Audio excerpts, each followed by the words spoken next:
கர்த்தருடைய பரிசுத்த நாமத்திற்கு மகிமை உண்டாவதாக. இன்றைய வசனம் சங்கீதம் 90:14.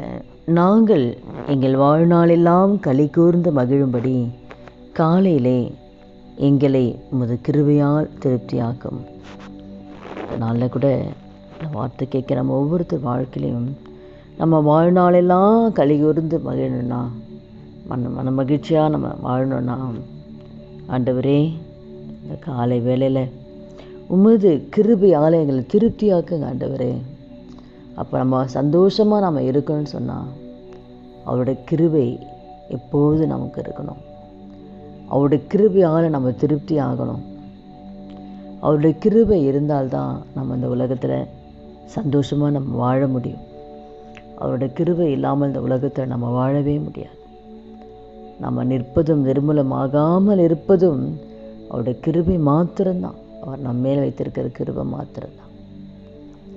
நம்ம ஒவ்வொரு நாளும் நம்ம ஆண்டவர்கிட்ட ஜெபிக்கிறோம். அதிகாலை ஆண்டவருடைய சமூகத்தில் எழுந்து, ஆண்டவரே இந்த நாளில் எங்களோட கிருபையால் எங்களை திருப்தியாக்குங்க ஆண்டவரே அப்படின்னு ஒவ்வொரு நாளும் ஆண்டவருடைய சமூகத்தில் நம்ம ஜெபிக்கணும். அப்போ அவருடைய கிருபை யாருக்கு அதிகமாக இருக்கும் அப்படின்னு பார்க்கும்போது சங்கீதம் 103:11 பூமிக்கு வானம் எவ்வளவு உயரமாக இருக்கிறதோ அவருக்கு பயப்படுகள் மேல் அவருடைய கிருபையும் அவ்வளவு பெரிதாக இருக்கிறது. யாருக்கு ஆண்டவர் அளவில்லாத கிருபை கொடுக்குறனா, கர்த்தருக்கு யார் பயப்படுறாங்களோ, ஆண்டவருக்கு பயப்படுகிற பயம் யாருக்கு இருக்கோ அவங்களுக்கு அதிகமான கிருபை ஆண்டவர் கொடுக்குறார். எவ்வளோ பெரிய காரியம். பூமிக்கு வான அளவுக்கு ஆண்டவர் கிருபை சொல்கிறார். அப்போ அந்த ஆண்டவருக்கு பயப்படுகிற பயம் எந்த நிமிஷமும், எந்த பாதியில் போனால் ஆண்டவர் பார்க்குறாருன்ற அந்த பயம் நமக்கு எப்பவுமே இருக்கும். அம்மா அப்பா தான் பார்க்கல, ஆனால் அம்மா அப்பா இல்லைன்னு சொல்லி நம்ம துணிகரமாக தவறு செய்யக்கூடாது. யாரும் பார்க்கல நம்ம துணிகரமாக தவறு செய்யக்கூடாது.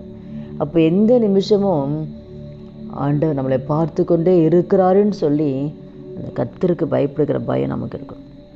யோசேப்போட வாழ்க்கையில் கூட அவன் பாவம் செய்யக்கூடிய அந்த வேலை சந்தர்ப்பம் இருந்தால் கூட அங்கே யாருமே தான் இல்லை. போத்திபார் மனைவி பாவத்துக்கு அழைக்கும் போது யாரும் இல்லை. ஆனால் கர்த்தருக்கு விரோதமாக நான் பாவம் செய்ய மாட்டேன் அப்படின்னு சொல்லி தான் அந்த பாவத்துக்கு விலகி ஓடுறான். அப்போ மனுஷாங்க இருக்கிறாங்க இல்லை, என் ஆண்டவர் என்னை பார்த்து கொண்டே இருக்கிறாருன்னு சொல்லி இந்த ஆண்டவருக்கு பயப்படுகிற பயம் இருந்து நம்ம பாவத்துக்கு விலகி ஓடணும்.